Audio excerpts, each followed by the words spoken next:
तो हाँ भाई, सारा ने प्यार भरी राम राम। उम्मीद करूँ सारा बढ़िया होगा, मस्त होगा, बिंदास होगा।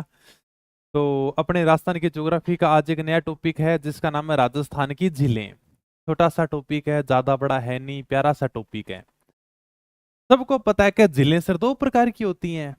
एक तो वो झीलें जिनमें खारा पानी होता है, उनको हम कहेंगे खारे पानी की झीलें। एक वो झीलें जिनमें मीठा पानी होता है, तो वो होती है मीठे पानी की झीलें। बस झीलें दो प्रकार की होती हैं। यही अपना टॉपिक था। बताओ अब अगला टॉपिक मैं कौन सा कराऊं? इतना ही टॉपिक था, हो गया। राजस्थान में झीलें दो प्रकार की होती हैं। एक तो खारे पानी की झीलें हैं, दूसरी अपने मीठे पानी की झीलें हैं। खारे पानी की झीलों में खारा पानी पाया जाएगा, मीठे पानी की झीलों में मीठा पानी पाया जाएगा। ओके, मुझे फटाफट ये बताओ कमेंट करके तुम का राजस्थान में सबसे ज्यादा कौन सी झीलें पाई जाती हैं? अगर मैं तुमसे सिंपल सा क्वेश्चन पूछ लूं कि राजस्थान में सबसे ज्यादा खारे पानी की झीलें पाई जाती है या मीठे पानी की झीलें पाई जाती हैं, मुझे जल्दी से बताओ। इसका आंसर मुझे जल्दी से दो। सर एक बात तो समझ में आती है कि चलो मीठे पानी की झीलें हैं, उनसे तो हम पानी पी लेंगे, सिंचाई कर लेंगे, लेकिन खारे पानी की झीलें क्या काम आती हैं? खारे पानी की झीलों से नमक का उत्पादन किया जाता है भाई। ठीक है, इनसे नमक बनाया जाता है। बहुत बढ़िया। अरे वाह, अनीता कह रही है मीठे पानी की। और बताओ, मीठे पानी की राज भी कह रहे हो है, और बताओ। हाँ, जो मीठे पानी की कह रहे हैं वो बिल्कुल सही कह रहे हैं, बाकी सब गलत बता रहे हैं। हाँ, बताओ बताओ। राजस्थान में सर्वाधिक झीलें कौन से पानी की पाई जाती हैं? बस दो तीन स्टूडेंट की आए हैं, बाकी सब खारे पानी की बता रहे हैं। फिर तो सारे तुम गलत बता रहे हो भी, सारे के सारे। हैं? ये जो खारे पानी की झीलें होती हैं, ये टिथी सागर का अवशेष होती हैं। टिथी सागर क्या होता है उसके बारे में मैंने तुम्हें भौतिक प्रदेश में बहुत अच्छे तरीके से समझाया है। राजस्थान का 2/3 भाग मरुस्थल में फैला हुआ है। लगभग 62% भाग वो मरुस्थल वाला है। और मरुस्थल टेथी सागर का अवशेष है। इसलिए राजस्थान में सबसे ज्यादा खारे पानी की झीलें पाई जाती हैं। शिवराज, अगर राजस्थान में मीठे पानी की झीलें पाई जाती सबसे ज्यादा, तो हम राजस्थानियों की मौज हो जाती, पानी की कमी नहीं रहती हमारे। लेकिन हमारा दुर्भाग्य है कि हमारे राजस्थान में सबसे ज्यादा खारे पानी की झीलें पाई जाती हैं। क्यों पाई जाती हैं? क्योंकि ये जो खारे पानी की झीलें हैं, ये टिथी सागर का अवशेष है। और लगभग 62% भाग के ऊपर हमारा मरुस्थल फैला हुआ है। जहां पर मरुस्थलीय भूमि होगी, तुम उम्मीद करते हो क्या वहां पर मीठा पानी हो सकता है? नहीं हो सकता सर, तो नॉर्मल सी बात थी। राजस्थान में सबसे ज्यादा खारे पानी की झीलें पाई जाती हैं। तो आज अपन सबसे पहले कौन सी पढ़ेंगे? खारे पानी की झीलें। ये बताओ कि कौन सा ऐसा जिला हो सकता है जहां पर सबसे ज्यादा खारे पानी की झीलें पाई जाती हैं? नागौर। पहले नागौर था, वर्तमान में डिडवाना कुचामन होगा नए जिलों के हिसाब से। आज अभी शुरुआत करते हैं। सबसे पहले मैंने ये लिखा कि देखो झीलें दो प्रकार की होती हैं। एक तो होगा खारे पानी की झीलें, जिनमें खारा पानी पाया जाता है, उस पानी से हम नमक बनाते हैं। दूसरा होगा मीठे पानी की झीलें, जिसका पानी हम पीने के उपयोग में लेते हैं, सिंचाई के लिए उपयोग में लेते हैं। तो आज की क्लास में हमें खारे पानी की झीलें क्या करनी है? कंप्लीट करनी है। करूं स्टार्ट? ठीक है सर। खारे पानी की झीलों की मैंने विशेषता बता दी कि राजस्थान में सबसे ज्यादा खारे पानी की झीलें हैं। अभी मैंने बताया है। खारे पानी की झीलें टेथी सागर का अवशेष है। टेथी सागर क्या होता है, अगारालैंड गोंडवानालैंड क्या होता है, इसकी बातें हम बहुत अच्छे तरीके से डायग्राम बना बना के भौतिक प्रदेश में समझ चुके हैं। सर्वाधिक खारे पानी की झीलें डिडवाना कुचामन जिले में पाई जाती हैं। सबसे ज्यादा खारे पानी की झीलें पहले नागौर में पाई जाती थी, लेकिन अब आपका नया जिला बन चुका है डिडवाना कुचामन, तो उसके अंदर सर्वाधिक खारे पानी की झीलें पाई जाती हैं।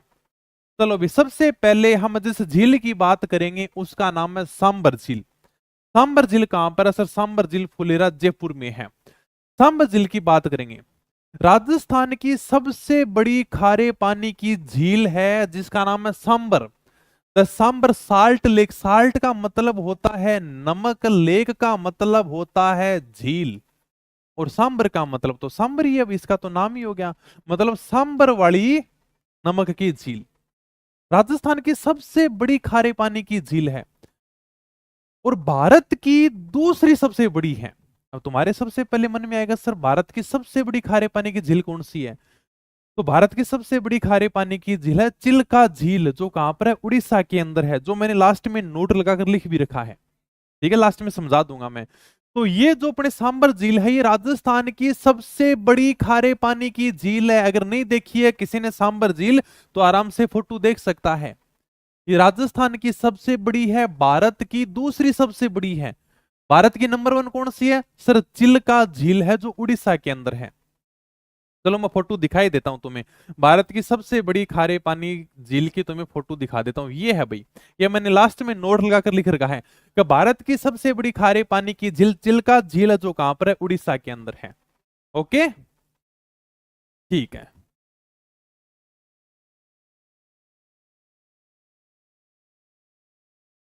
ठीक है सर, चलो आगे। हाँ, ये सांबर झील राजस्थान के 3 जिलों में फैली हुई है। ये जो अपने सांबर झील है, ये राजस्थान के 3 जिलों में फैली हुई है। कहां कहां सर? ये जयपुर के अंदर फैली हुई है, अजमेर के अंदर फैली हुई है, और डिडोना कुचामन में फैली हुई है। सांबर झील राजस्थान के 3 जिलों में फैली हुई है, जयपुर, डिडोना कुचामन और अजमेर में। अगर आप ऊपर से जाकर सांबर झील की फोटो देखोगे तो आपको इस प्रकार से दिखाई देगी।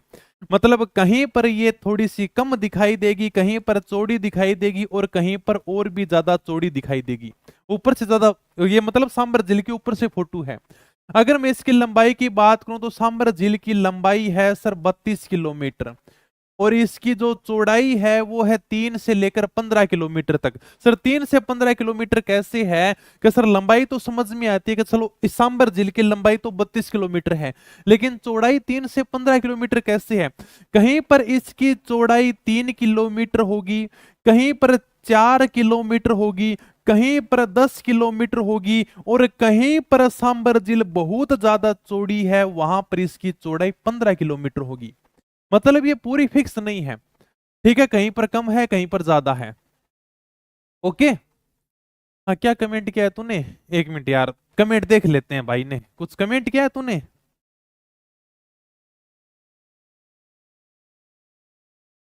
अरे यार, ये नंबर नहीं हो सकते, सबके लिए नंबर नहीं हो सकते है ना। कॉल कर लेना भाई, जैसे क्लास समाप्त हो ना उसके बाद में आप कॉल कर लेना।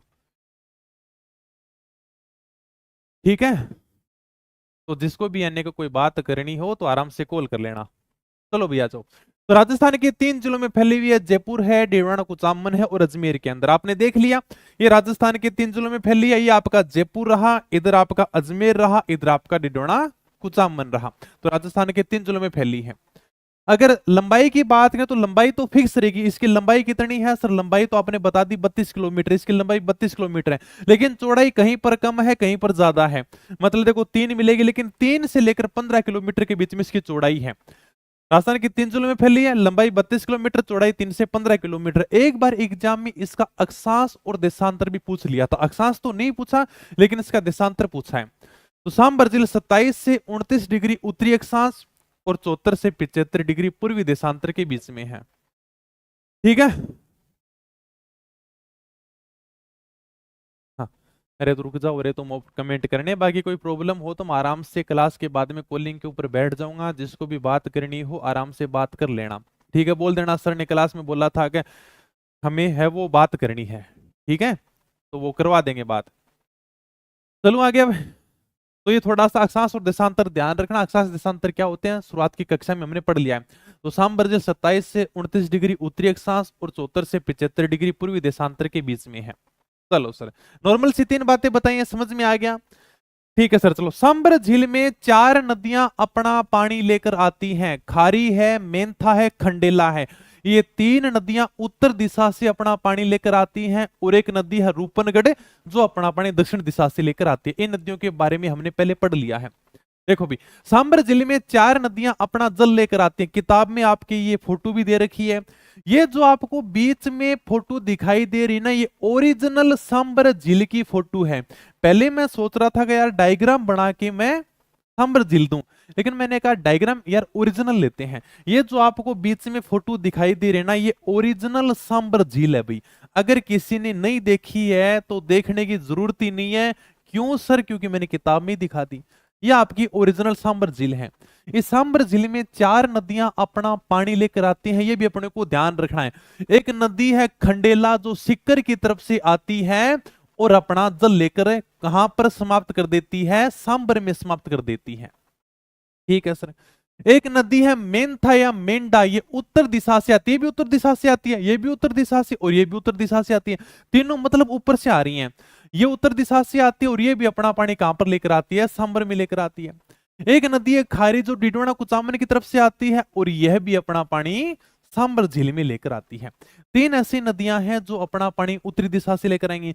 एकमात्र ऐसी नदी है रूपनगढ़ जो अपना पानी दक्षिण दिशा से लेकर जाएगी भाई। ठीक है, ये जो अपना पानी है किस दिशा से लेकर जा रही है, दक्षिण दिशा से लेकर जा रही है, तो ये अपने को ध्यान रखना है। रख लोगे ध्यान में? ठीक है, चलो आगे। ओके सर, नॉर्मल सी बातें बताएं। सांबर जिले में 4 नदियां अपना जल लेकर आती हैं। कौन कौन सी 4 नदियां? 3 ऊपर से आती हैं, एक नीचे से आती है। अब सांबर में जो नमक तैयार किया जाता है वो क्यार पद्धति के द्वारा तैयार किया जाता है। सर क्यार पद्धति मतलब क्यारियां, इस प्रकार से क्यारियां बनाकर नमक का उत्पादन किया जाता है। देखो ये क्यारी बना ली, हाँ सर ये क्यारी होगी, यहां पर नमक बनाया जाएगा। दूसरी क्यारी ये बना ली, इनको क्यारियां बोलते हैं भाई, दूसरी क्यारी होगी। आगे देखो तीसरी क्यारी है, चौथी क्यारी है। इस प्रकार से क्यारियों के द्वारा सांबर में नमक तैयार किया जाता है। खुद फोटो देख लो, ये जो अपने व्यक्ति लगे हुए ये क्या कर रहे हैं, सांबर में नमक तैयार कर रहे हैं।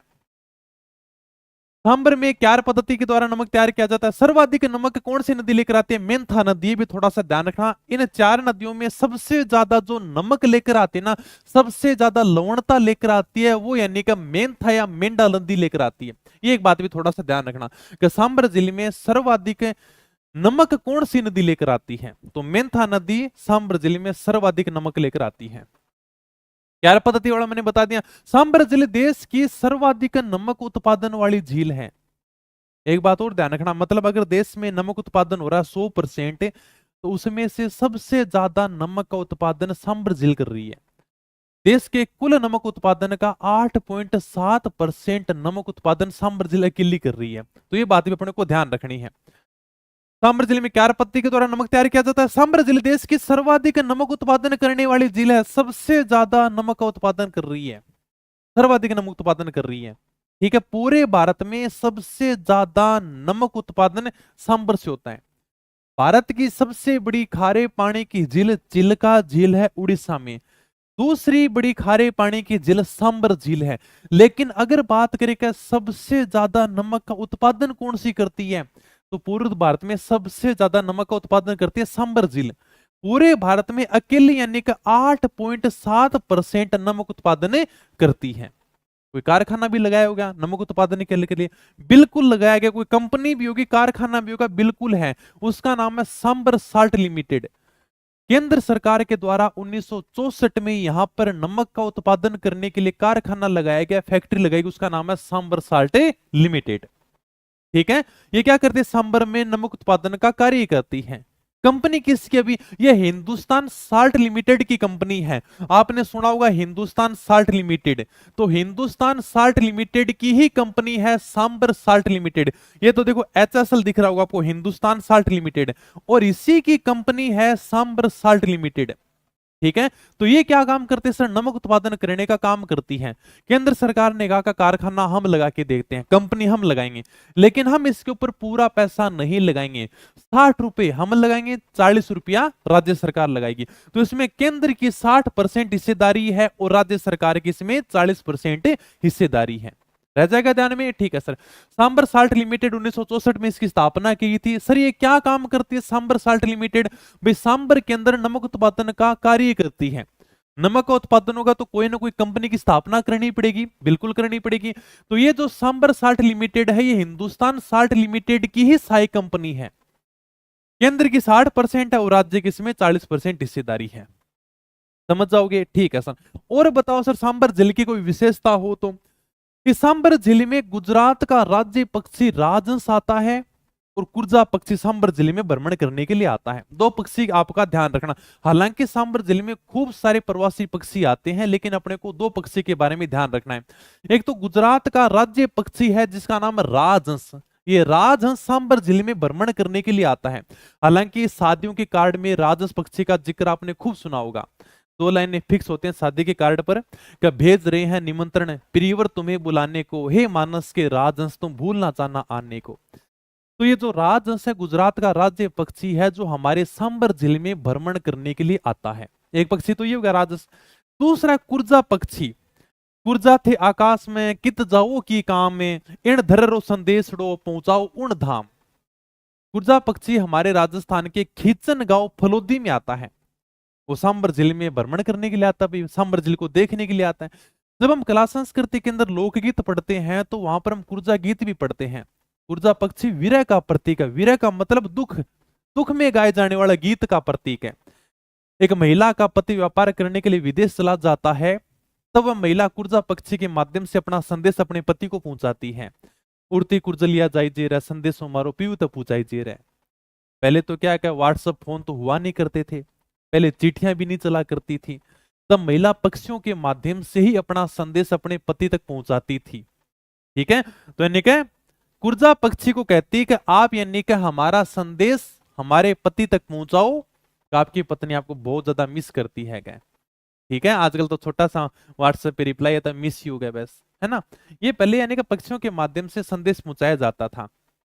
तो ये जो हमारा कुर्जा पक्षी है जो हम लोकगीत के अंदर पढ़ेंगे, एग्जाम में पूछा भी जाता है कि कुर्जा पक्षी किसका प्रतीक है, विरह का प्रतीक है। मतलब जब महिला दुखी होती है, दुखी कब होगी सर, अपने पति की याद में, उसको पति की याद आएगी तब महिला दुखी हो जाएगी, तो अपने पति की याद में वो कोई ना कोई गीत गाएगी और उस समय वह कुर्जा पक्षी को याद करेगी और कहेगी कि हे कुर्जा पक्षी तो इन धड़ रो संदेश रो का तू यहाँ का संदेश पहुंचावन उण धाम है। तो यानी कि वहां तक मेरे पति तक वो संदेश पहुंचा दे कि मैं तुम्हें बहुत याद कर रही हूं, और यानी कि प्रदेश की नौकरी छोड़कर घर पे आ जाएगा। ठीक है, तो गुजरात का राज्य पक्षी राजहंस और कुर्जा पक्षी जो खिचन गांव में आता है, ये दोनों यानी कि सांबर जिले में भ्रमण करने के लिए आते हैं। उड़ती कुर्जलिया जाई जेरा संदेशो मारो पीव तले जाई जेरे। ठीक है, ओके। 2019 के अंदर सांबर जिले बहुत ज्यादा चर्चा में रहती है। अगर आपने उस समय अखबार देखे होंगे, न्यूज़पेपर पढ़े होंगे या फिर कोई भी अन्य का टीवी देखा होगा, तो उस समय सांबर जिले बहुत ज्यादा चर्चा में थी। और 2019 से लेकर 2023 तक लगातार सांबर झील से एग्जाम में एक ही क्वेश्चन पूछा गया था कि हजारों पक्षियों की मृत्यु के कारण राजस्थान की कौन सी झील चर्चा में रही थी, सांबर झील। क्योंकि 2019 में एक साथ सांबर झील में 23,000 पक्षियों की मृत्यु हो जाती है। ऐसे पहले कभी नहीं हुआ था। 2008 में 7 से 8,000 पक्षियों की मृत्यु हुई थी। 2018 में लगभग 183 पक्षियों की मृत्यु हो गई थी। लेकिन 2019 में एक साथ सांबर झील में 23,000 पक्षियों की मृत्यु हो जाती है। कहते हैं कि एक बैक्टीरिया था जिसके कारण बीमारी फैली थी, उसका नाम था एवियन बोटुलिज्म। इस बैक्टीरिया ने पक्षी के तंत्रिका तंत्र को इतना प्रभावित किया कि पक्षियों को लकवा मार गया। हालांकि एक साथ इतने पक्षियों की मृत्यु का वैज्ञानिक कारण सही रूप से नहीं मिला, लेकिन फिर भी एक अनुमान लगाया गया कि सांबर झील का जो जल स्तर था एक साथ में नीचे गिर गया, और एक साथ में नीचे गिरा तो उसकी लवणता बढ़ गई, और वह लवणता वाला पानी पक्षियों ने पी लिया, जिससे एवियन बोटुलिज्म नामक बैक्टीरिया एक्टिव हो गया और उसने पक्षियों के तंत्रिका तंत्र को प्रभावित कर दिया। इससे क्या हुआ, हजारों पक्षियों की मृत्यु हो गई। तो अपने को हालांकि बीमारी कभी नहीं पूछी गई, किसी भी एग्जाम में नहीं पूछी गई कि कौन सी बीमारी के कारण सांबर झील के पक्षियों की मृत्यु हो गई थी। बस एक बात पूछी गई है कि 2019 में सांबर झील में एवियन बोटुलिज्म नामक बीमारी से हजारों पक्षियों की मौत हो गई थी। ठीक है, हाँ, पता नहीं भी कहां पर आता है गुर्जर। बीमारी कभी नहीं पूछी गई है, कभी भी नहीं पूछी गई है कि कौन सी बीमारी के कारण है वो पक्षियों की मृत्यु हुई। सिंपल सा एग्जाम में बार बार क्वेश्चन पूछा गया कि कौन सी झील हजारों पक्षियों की मौत के बाद में चर्चा में रही है, तो वो कौन सी झील थी, सांबर झील थी। ठीक है, तो आप फोटो उसमें देख भी सकते हो कि हजारों पक्षियों की मृत्यु हो गई थी। हालांकि वैज्ञानिकों ने खूब सारी खोजबीन की, बस एक यही अनुमान लगाया गया कभी एक साथ में यानी कि जल स्तर है वो नीचे गिरा था और वो लवणता वाले पानी बाबू पक्षियों ने पी लिया था, जिसके कारण इनकी क्या हो गई थी, मृत्यु हो गई थी। ठीक है, 1990 में सांबर झील को रामसर साइट में शामिल किया गया। सर ये रामसर साइट क्या है, इसकी अपन अभी बात करते हैं, रामसर साइट की भी चर्चा करेंगे, ये बात मैंने बताई थी। ठीक है सर, रामसर साइट देखो, रामसर है वो ईरान के अंदर एक शहर है। या फोटो देख सकते हो, ये जो आपको फोटो दिख रही है ये कौन से शहर की फोटो है, रामसर की फोटो। अभी ये ईरान के अंदर एक शहर है, ठीक है। यहां पर 2 फरवरी 1971 को आर्द्र भूमियों के संरक्षण के लिए सम्मेलन बुलाया जाता है, एक मीटिंग बुलाई जाती है। आर्द्र का मतलब होता है कि ऐसी भूमि जिसमें हमेशा जल रहे, जो हमेशा गीली रहे, उसे हम कहते हैं आर्द्र भूमि। अगर मैं अंग्रेजी में बात करूं तो इसका मतलब होता है वेट लैंड्स। वेट का मतलब होता है गीला, और लैंड्स का मतलब होता है भूमि, यानी कि गीली भूमि। ऐसी भूमि जो हमेशा जल के अंदर डूबी रहे, ऐसी भूमि को हम क्या कहते हैं? आर्द्र भूमि कहते हैं। इसके लिए 2 फरवरी 1971 को ईरान के शहर रामसर में सम्मेलन बुलाया जाता है, जिसमें खूब सारे देशों ने भाग लिया था। हालांकि भारत उसमें शामिल नहीं हुआ था। इस सम्मेलन में यह बात कही कि हम यानी कि आर्द्र भूमि को संरक्षित करने के लिए कुछ प्रयास करेंगे। क्या जो भी यानी कि आर्द्र भूमि है विश्व के अंदर, हम उनको चिन्हित करेंगे और उनका संरक्षण करेंगे। यानी कि ऐसी भूमि का हमें संरक्षण करना है, उस भूमि में हमेशा क्या रहता? पानी रहता है। जो भूमि हमेशा जल के अंदर डूबी रहती है उसे हम कहते हैं वेटलैंड, मतलब आर्द्र भूमि। इसके लिए ईरान के शहर रामसर में सम्मेलन किया गया था, वही है रामसर स्थल, ठीक है। हालांकि 1971 के अंदर यह सम्मेलन बुलाया गया था, लेकिन यह बाद में 1975 के अंदर अस्तित्व में आता है। यह रामसर सम्मेलन है। राजस्थान के 2 रामसर साइट इसमें शामिल किए गए हैं। जैसे अगर मैं भारत की बात करूं तो भारत में लगभग यानी कि 90 रामसर साइट हैं। राजस्थान के केवल 2 स्थान रामसर साइट में शामिल हैं। एक तो केवलादेव गणापक्षी विहार जो 1981 को शामिल किया गया था, और दूसरा है सांबर झील जो 1990 के अंदर शामिल की गई थी। हम यानी कि ये रामसर जो साइट है इसके अंदर ये कहा गया कि हम सांबर झील का क्या करेंगे? संरक्षण करेंगे, क्या सांबर झील के संरक्षण को बढ़ावा देंगे। इसी प्रकार से केवलादेव गणापक्षी विहार को भी 1981 में शामिल किया गया था। पहले केवलादेव गणापक्षी विहार को 1981 में शामिल किया गया था, उसके बाद में भारत 1982 में जाकर इसमें शामिल होता है। रामसर साइट में भारत बाद में इसका हिस्सा बनता है, ठीक है। ओके, चलो आगे। नॉर्मल सी बातें मैंने बताई हैं, कोई दिक्कत नहीं है सर। अब अपन देख लेते रामसर साइड। तो रामसर एक शहर है, ईरान के अंदर है। यहां पर 2 फरवरी 1971 को आर्द्र भूमि, आर्द्र भूमि मतलब वेटलैंड्स, वह स्थल जो हमेशा जल में डूबा रही, तो आर्द्र भूमियों को संरक्षित करने के लिए, उनकी रक्षण करने के लिए, उनकी सुरक्षा करने के लिए, उनको बढ़ावा देने के लिए विश्व सम्मेलन का आयोजन किया गया। विश्व के खूब सारे देश इसमें शामिल हुए और यहां पर यह चर्चा की गई कि हम आर्द्र भूमियों का संरक्षण करेंगे। क्या तो 1975 को अस्तित्व में आता है। सम्मेलन 1971 में होता है, लेकिन यह 1975 में अस्तित्व के अंदर आता है। भारत बाद में शामिल होगा, भारत 1982 में इसका हिस्सा बनता है। इससे पहले राजस्थान के 2 स्थान रामसर साइट में शामिल कर लिए गए थे। एक पहला स्थान कौन सा था? केवलादेव गणापक्षी विहार 1981 में शामिल किया गया था, 1982 में भारत इसका हिस्सा बनता है। और दूसरा स्थान था सांबर झील 1990। तो ये ध्यान रखना, कई बार एग्जाम में पूछा गया है कि राजस्थान के 2 रामसर साइट कौन से हैं। एक तो केवलादेव गणापक्षी विहार 1981 में शामिल किया गया था, एक अपने सांबर झील है जो 1990 के अंदर शामिल की गई थी, ठीक है। केवलादेव गणापक्षी विहार अपन आगे पढ़ेंगे, जब अभ्यारण्य पढ़ेंगे तब। अभी आपकी सांबर झील आ चुकी है, तो सांबर झील के बारे में आपको ध्यान रखना है कि सांबर झील को 1990 के अंदर रामसर साइट में शामिल कर लिया गया था।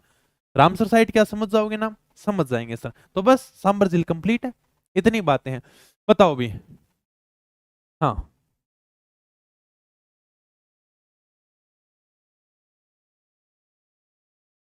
बताओ बताओ। राधे राधे सर। जियो हेरिटेज, अरे भाई विश्व विरासत में शामिल किए जाते हैं ऐसे स्थल।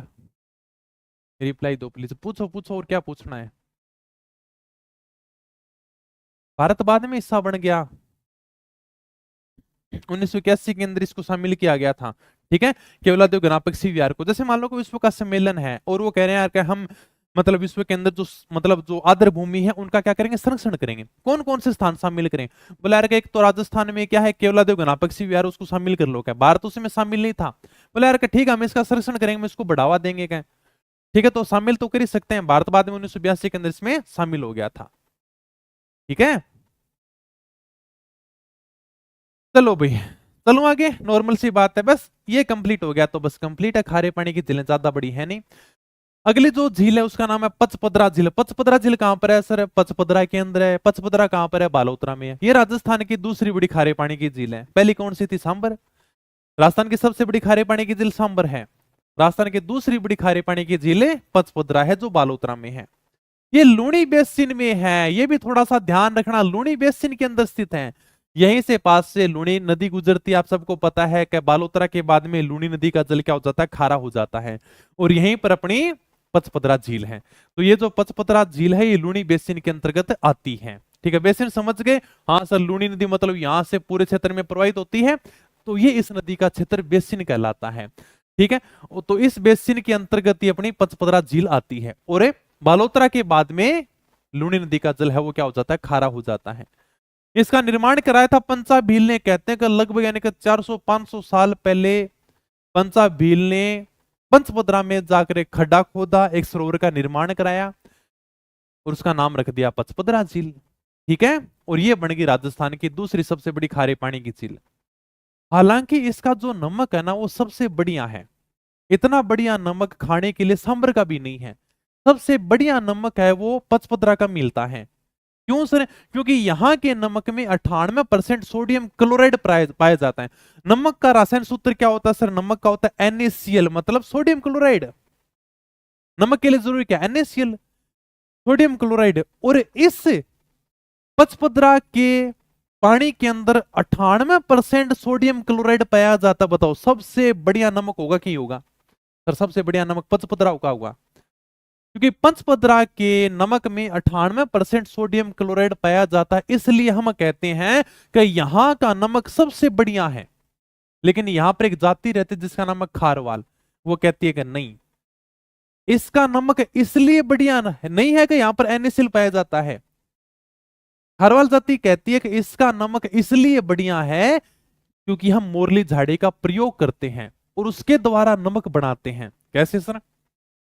यहां पर खारवाल जाति रहती है और जब वो नमक का उत्पादन करती है, जब वो नमक बनाती है ना, तो उसके ऊपर से मोरली झाड़ी घुमा देती है। एक झाड़ी होती है जिसका नाम है मोरली झाड़ी, और मोरली झाड़ी ऊपर से घुमा देती है और कहती है कि मोरली झाड़ी घुमाते हैं ना ऊपर से, इसलिए इसका नमक सबसे बढ़िया है। और इसे हम क्या कहते हैं? रेस्ता पद्धति कहते हैं। तो यहां खारवाल जाति द्वारा परंपरागत तरीके से मोरली झाड़ी का प्रयोग कर नमक बनाया जाता है। देखो इस प्रकार से, यानी कि नमक की ढेरी लगी हुई है, आपको दिख रहा होगा, और इसके ऊपर से मोरली झाड़ी घुमा देंगे और फिर कहेंगे कि देखो मोरली झाड़ी घुमा रहे ना, इसलिए नमक बढ़िया है। क्या? अगर वैज्ञानिक तरीकों की बात करें तो वैज्ञानिक तरीके ये कहते हैं कि यहाँ के नमक में NaCl 98% पाया जाता है, सोडियम क्लोराइड 98% पाया जाता है, इसलिए सबसे बढ़िया नमक है। और अगर अपने परंपरागत तरीकों की बात करें तो खारवाल जाति कहती है कि हम मोरली झाड़ी घुमाते हैं ऊपर से, हम हमारे तरीके का उपयोग करते हैं, इसलिए इसका नमक सबसे बढ़िया है। और इसे क्या कहते हैं? रेस्ता पद्धति कहते हैं। ठीक है, पंचपदरा के अंदर जो नमक तैयार हो जाता है उसे क्या कहते हैं? कोसिया कहते हैं। ये भी थोड़ा सा ध्यान रखना, एग्जाम में पूछ लिया गया था कि पचपदरा का तैयार नमक कोसिया कहलाता है। 1960 में अब देखो कोई ना कोई कारखाना लगाया जाएगा, कोई ना कोई कंपनी लगाई जाएगी। बिल्कुल सर, तो 1960 में यहां पर राजस्थान स्टेट साल्ट वर्क्स की स्थापना की पचपदरा के अंदर। ये भी आपको थोड़ा सा ध्यान रखना है। इसी के साथ में आपकी पंचपदरा झील है वो क्या हो जाती है? कंप्लीट हो जाती है। ओके, हाँ। एक सवाल ये है कि पुलिस में दाढ़ी कितनी बड़ी रख सकते हैं? डली करनी पड़ेगी भाई। ठीक है, एक दिन भी बड़ी नहीं रख सकते, नियम तो ये है। चलूं आगे। कभी आपको MCQ करवाते नहीं देखा? PYQ देखा करो ना, बस वही है अपने MCQ। चलूं आगे। ठीक है, कंप्लीट समझ में आ गया? Okay sir. खारवाल जाति अपने परंपरागत तरीके से मोरली झाड़ी के द्वारा नमक का उत्पादन करती है। इसे क्या कहते हैं सर? रेस्ता पद्धति कहते हैं। यहाँ पर जो नमक तैयार हो जाता है उसे हम कोसिया कहते हैं। यहीं पर एक कारखाना लगा देगा 1960 में Rajasthan state salt works Pachpadra के अंदर। चलो भी आ जाओ। बस 3 बड़ी झीलें हैं। हाँ,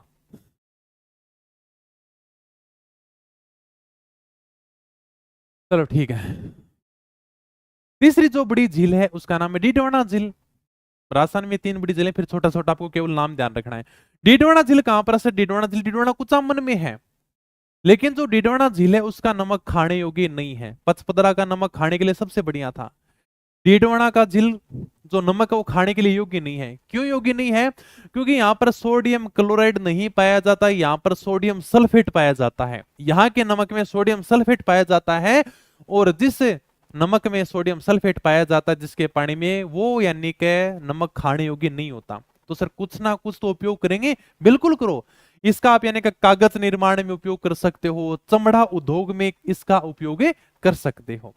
ठीक है, तो ये है भाई डिडोना झील कहां पर? डिडोना कुचामन में। इसका नमक खाने योग्य नहीं है, फ्लोराइड की मात्रा बहुत ज्यादा अधिक है। अगर आपने कुबड़ पट्टी पढ़ ली तो आप जानते हो कि कुबड़ पट्टी नागौर अजमेर के अंदर फैली हुई है, और कुबड़ पट्टी होती क्या सर? फ्लोराइड की मात्रा शरीर में बहुत ज्यादा हो जाती है, और उसी के कारण यानी कि पेट के अंदर कुबड़ हो जाता है, पेट झुक जाती है, समय से पहले हम बूढ़े दिखने लग जाते हैं, दांत पीले हो जाते हैं, चेहरे के ऊपर झुर्रियां पड़ जाती हैं, ये सब फ्लोराइड के कारण है। इसलिए अपने जो डिडोना कुचामन वाली झील है, इसका जो नमक है वो खाने योग्य नहीं है, फ्लोराइड की मात्रा यहाँ पर बहुत ज्यादा है। तो क्या करेंगे सर? इसका जो उपयोग है वो कागज उद्योग में लो, चमड़ा उद्योग में लो। जैसे यानी कि अपने कागज बनाने के अंदर न्यूज़पेपर होते हैं, अखबार होते हैं, उसके अंदर इस नमक का उपयोग किया जाता है। सर अखबार के अंदर भी बिल्कुल, जो अपने घर के ऊपर अखबार आते हैं, कभी आप उसको टेस्ट करके देखना, चक्कर देखना, अखबार आपको थोड़ा सा खारा खारा लगेगा, मतलब उसके अंदर नमक का उपयोग किया जाता है। ठीक है, हाँ। तो इसके नमक का उपयोग कागज उद्योग, चमड़ा उद्योग में होता है। इस यहाँ पर नमक उत्पादन का कार्य कौन करता है? राजस्थान स्टेट केमिकल वर्क्स, यहाँ पर इसके द्वारा नमक उत्पादन का कार्य किया जाता है, राजस्थान स्टेट केमिकल वर्क्स के द्वारा। हाँ, चलो आगे। ठीक है सर, यहाँ नमक उत्पादन का कार्य राजस्थान स्टेट केमिकल वर्क्स के द्वारा किया जाता है, और ये मैंने बता ही दिया। इस जिले में सोडियम लवण के निर्माण हेतु सोडियम सल्फेट संयंत्र है वो स्थापित किया गया है, क्योंकि यहाँ नमक में वो सोडियम सल्फेट पाया जाता है, तो सोडियम सल्फेट का संयंत्र लगाया गया है। यहाँ पर जो नमक बनाने वाली संस्था है उसको क्या कहा जाता है? देवल कहा जाता है। तो डिडोना कुचामन जिले में जो नमक बनाने वाली संस्था उसको देवल के नाम से जाना जाता है। बस कंप्लीट हो गया भाई। ठीक है, ये नॉर्मल सी बात थी, कुछ नहीं है। डिडोना कुचामन झील कहां पर है सर? डिडोना कुचामन के अंदर, नाम ही देखो डिडवाना है, तो डिडवाना झील डिडवाना कुचामन के अंदर। नमक खाने योग्य नहीं है, बहुत ज्यादा फ्लोराइड पाया जाता है। तो सर क्या करेंगे? नमक का उपयोग क्या करेंगे? कागज उद्योग में ले सकते हो, चमड़ा उद्योग में इसका उपयोग ले सकते हो। नमक उत्पादन का कार्य राजस्थान स्टेट केमिकल वर्क्स के द्वारा किया जाता है। इस झील में सोडियम लवण के निर्माण हेतु, मतलब इसके नमक के निर्माण हेतु सोडियम सल्फेट का संयंत्र लगाया गया है, कारखाना लगाया गया है। तो यहाँ पर जो नमक बनाने वाले संस्था उनको देवल के नाम से जाना जाता है। बस कंप्लीट है। अब अपने को केवल नाम ध्यान रखने हैं कि खारे पानी की कौन कौन सी अन्य झीलें हैं, केवल नाम देगा।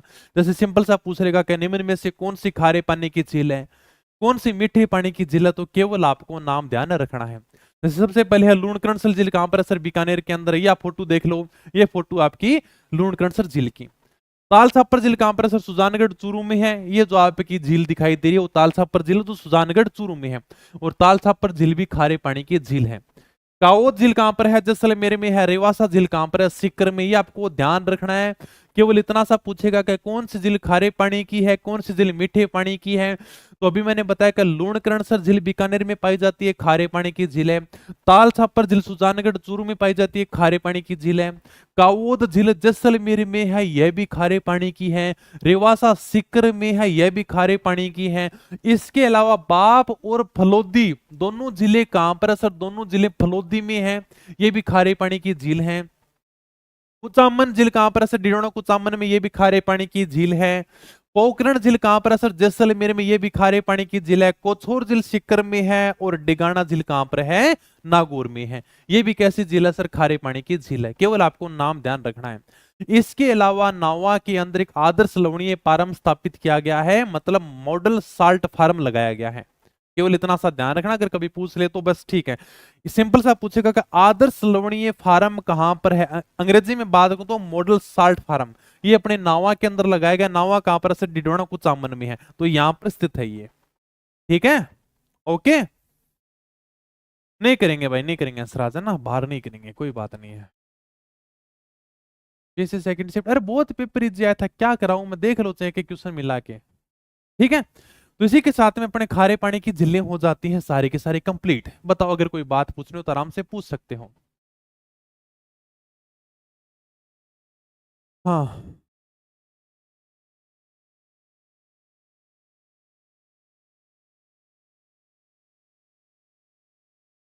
कंप्यूटर की क्लास यूट्यूब पे नहीं हो रही, ऐप के ऊपर हो रही है ना? अभी हुई थी, आज ही हुई थी। ठीक है, तो आपकी आवाज भारी भारी लग रही है हैं? हाँ यार ठीक है। ठीक है, खारे पानी की झीलें पढ़ लो कि नॉर्मल सी दो चार मैंने बातें बताई हैं, इनको सीधा सीधा अपने को याद करना है।